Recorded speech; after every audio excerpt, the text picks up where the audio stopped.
Huyu control of budget Margaret Nyakang'o amekuwa ofisini huu muda wote tangu 2016. Ni miaka 7 tangu hicho kitendo kifanyike. Mbona hawajauliza huu wakati wote? Mbona wamekuja kuuliza saa hizi? Alipitia hapa bunge, wakamidhinisha na wakasema hako sawa, wacha aende afanye kazi. Na sasa wanaanza kumtupia lawama ati kuna maneno ambayo alifanya hapo awali. Na sisi tunajua kuna watu ambao walikuwa katika ile serikali nyingine ambao ndio labda wanataka kufanya njama fulani, kwa sababu kuna wakati ambao huyu mama alisimama na akasema aliekewa bunduki kwa kichwa ili aweze kuidhinisha mambo fulani.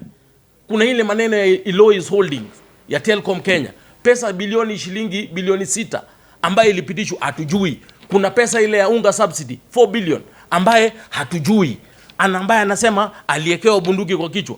Haya ndio maswali ambayo kuna pesa ambayo 2.8 billion ya barabara kule Lamu ambaye aliekewa bunduki kwa kichwa akaambiwa pitisha. Pesa ya mafuta ambaye aliambiwa pitisha.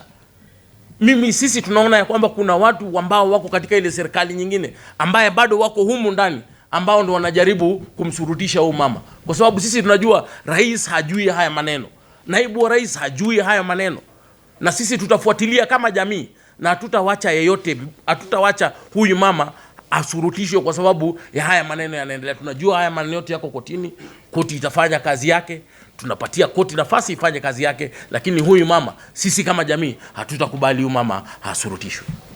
Asamareta igongoro kwa Ruth kwa mkamaubi HR kurwa se kampuni yemegondo ekurukwa engineers kurwa ya somo chi onakuru nkobariga ni mwensi asomo yegabwo kwena na chi title deed weta ni chimia isato oyurabe asomo chomonene onakuru orabe chitariki 15 umutinyo 12 nkobariga ni mwensi.